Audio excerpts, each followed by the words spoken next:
शिवाय नमस्तुभ्यम दोस्तों, स्वागत करती हूँ आपका आपके अपने चैनल शिवभक्ति मार्ग में। आज की वीडियो में मैं बात करूंगी, आप सभी को पता होगा ग्रहण की शुरुआत हो चुकी है, ग्रहण लग चुका है, ग्रहण का सूतक काल चल रहा है।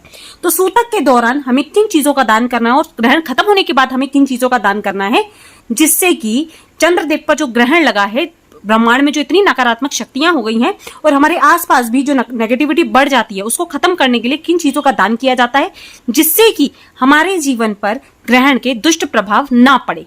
उसके लिए मैं आज किन चीजों का दान करना है, चंद्रमा की शांति के लिए। और यदि राहु केतु अशांत चल रहे हैं, क्योंकि बहुत सारी राशियों पर चंद्रमा का जो ग्रहण है, चंद्र ग्रहण है, उसके दुष्प्रभाव देखने को मिलेंगे इस बार, क्योंकि 15 दिन के अंदर अंदर सबसे पहले दीपावली के दिन पड़ा सूर्य ग्रहण और देव दिवाली के दिन पड़ रहा है चंद्र ग्रहण। तो एक साथ 15 दिन में 2 ग्रहणों का पड़ना हमारे जीवन पे बहुत सारे नकारात्मक प्रभाव डालता है।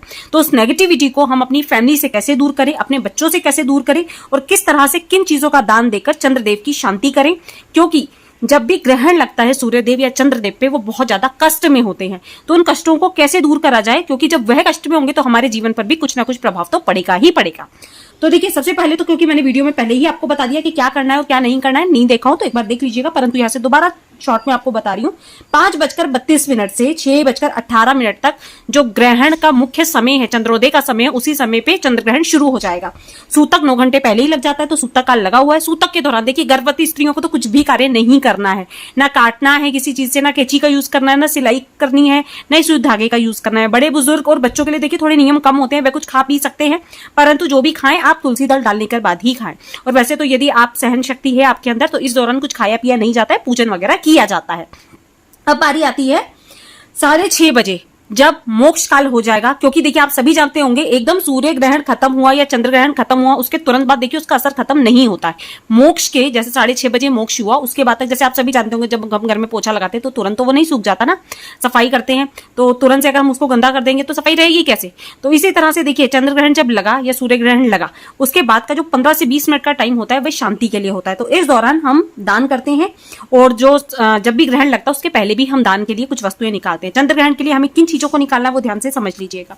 देखिए, चंद्र ग्रहण मतलब चंद्रमा को अर्थात सफेद वस्तुएं ज्यादा प्रिय होती हैं चंद्रदेव को, तो हमें सफेद वस्तुओं का दान करना होता है। जैसे यहाँ पर मैंने गोभी ली हुई है, ठीक है, जो भी सफेद सीजनल हमारी सब्जियां होती हैं उनका भी दान किया जाता है, ठीक है। यहाँ पर मैंने आलू रखे हुए हैं, ठीक है, और भी मैं आपको दिखा रही हूँ दान करना किस तरह से है, वो भी ध्यान से समझिएगा पहले, क्योंकि दान की भी देखिए एक विधि होती है। यदि आप अपने बड़े बुजुर्गों से दान करवा रहे हैं, बच्चों से दान करवा रहे हैं, यहाँ पे शक्कर, सफेद वस्तुएं मैंने जैसा कि आपको बताया बहुत ज्यादा उन्हें प्रिय होती है, तो यहाँ मैंने शक्कर ली है, ठीक है। इसके बाद आप सफेद वस्तुओं में नमक का दान भी कर सकते हैं, और साथ ही साथ चावल का दान किया जाता है चंद्रदेव को शांत करने के लिए, चंद्रदेव की प्रसन्नता के लिए, चंद्रदेव के हमारे जीवन में दुष्प्रभाव ना पड़े, क्योंकि चंद्रमा मन के कारक होते हैं। यदि आपका मन शांत नहीं है तो जीवन में आप कुछ भी नहीं कर सकते, ठीक है। तो यहाँ पर मैंने चावल ले लिया। अब इन चावलों को दान करने की सही विधि क्या है वो ध्यान से समझिएगा। मैं बहुत ज्यादा नहीं बता रही, जो आपके सामर्थ्य अनुसार हो, मैंने आपको यहाँ पर चीजें बता दी। अब आपको दान किस तरह करना है पहले तो वो समझिए। मान लीजिए एक थाली में मैंने चावल ले लिया, आपके घर में 4 व्यक्ति हैं तो 4 हिस्से कर लीजिएगा। एक रुमाल आप ले लीजिएगा, ठीक है। रुमाल पर इस तरह से 1 मुट्ठी चावल, 2 मुट्ठी चावल, ठीक है, बस 2 मुट्ठी चावल आपको रख लेना है, ठीक है। 2 मुट्ठी चावल रख लीजिएगा।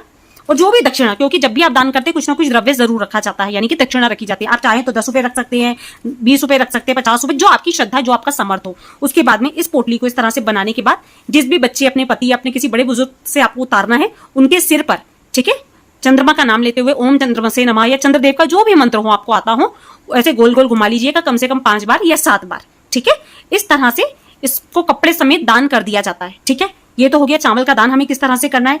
और साथ ही साथ अगर आपके आसपास में कोई शिवालय है तो वहां पर भी 1 मुट्ठी चावल अर्पित जरूर करके आइएगा। सफेद वस्तुएं, शक्कर हो सकती है, नारियल हो सकता है, जो सफेद फूल होते हैं वो अर्पित किए जाते हैं, जिससे कि चंद्रदेव की शांति बनी रहे, ठीक है। तो ये तो हो गया चावलों का दान हमें किस तरह से करना है। सफेद कपड़े पे रखकर करें तो बहुत अच्छी बात है। सफेद कपड़ा नहीं है, अगर आपके पास रुमाल नहीं है, जैसे मेरे पास ये कोरा रुमाल रखा हुआ था, तो आप डायरेक्ट इस तरह से 2 मुट्ठी लेकर उस पर द्रव्य रखकर भी किसी भी गरीब व्यक्ति को दान दे सकते हैं। गरीब हो या स्वीपर वगैरह होते हैं, इन लोगों को दान दिया जाए तो चंद्रदेव बहुत प्रसन्न होते हैं। निर्धन व्यक्तियों को दान दिया जाए, क्योंकि ब्राह्मणों को दान देने वाले तो देखिए बहुत होते हैं, परंतु यदि निर्धन व्यक्ति मिल जाए तो आपको उसे दान करना चाहिए, ठीक है। ये तो हो गई चावलों की बात। जो कि पहले दान किए जाते हैं। ठीक है, अब जब ग्रहण समाप्त हो जाता है, जब आप नहा धो लेते हैं, तब दान निकाला जाता है। और दान देखिए शाम के समय नहीं किया जाता है, तो आप दान निकाल लीजिए। उसके बाद आप सुबह दान कर सकते हो किसी भी निर्धन गरीब व्यक्ति को। ठीक है, आप चावल भी दान कर सकते हो, 2 मुट्ठी 3 मुट्ठी जितना आपका सामर्थ्य हो, क्योंकि हम चावल आजकल खरीद कर लाते हैं।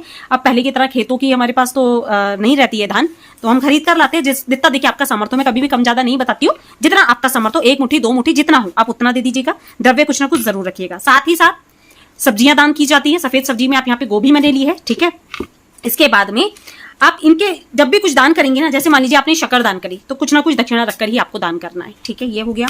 इसके बाद आप नमक ले सकते हो, नमक का दान किया जाता है। कुछ नहीं मिल रहा है आपको तो आप नारियल ले लीजिए, नारियल पे कुछ ना कुछ दक्षिणा रखकर आप दान कर सकते हो। ठीक है, अब दान करने के पश्चात आपको करना क्या है, किस तरह से, ये तो मैंने आपको विधि बताई। जब भी आप दान करोगे, थोड़ा सा हाथ में जल लोगे।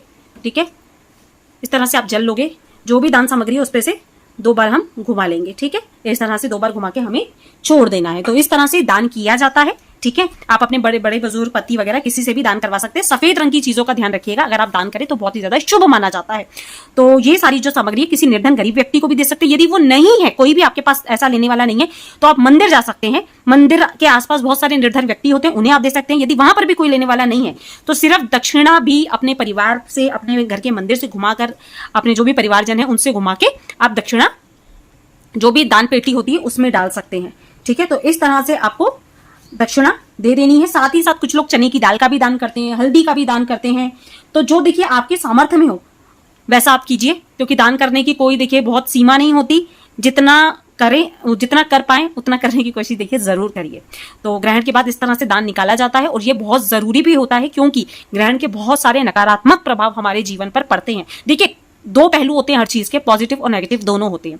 तो पॉजिटिव भी देखिए कुछ लोगों को प्रभाव मिलते हैं, तो कुछ लोगों को नेगेटिव भी मिलते हैं, परंतु दान करने से अक्षय फलों की प्राप्ति होती है और चंद्रदेव को शांति भी मिलती है ग्रहण के समय, क्योंकि ये ग्रह बहुत ही दुखदायक स्थिति में होते हैं, क्योंकि ग्रहण लगना अर्थात पीड़ा का सामना करना। ठीक है, तो उन्हें किसी भी प्रकार की पीड़ा ना हो, तो इस तरह से हम दान करेंगे और हमारे जीवन पर भी उस ग्रहण के सकारात्मक प्रभाव हमें मिले, इसलिए हमें दान जरूर करना चाहिए। तो वीडियो अच्छा लगा हो तो वीडियो को लाइक करिएगा। चैनल पर पहली बार आए हैं, मेरी आवाज पहली बार सुन रहे हैं, तो शिव भक्ति मार्ग को सब्सक्राइब जरूर कर लीजिएगा, क्योंकि इस तरह के इन्फॉर्मेटिव वीडियो आप लोगों को समय से मिलते रहे। तो चैनल को सब्सक्राइब करना बिल्कुल मत भूलिएगा। मिलते हैं अपने नेक्स्ट वीडियो में, तब तक के लिए श्री शिवाय नमस्तुभ्यम, जय माता रानी दोस्तों।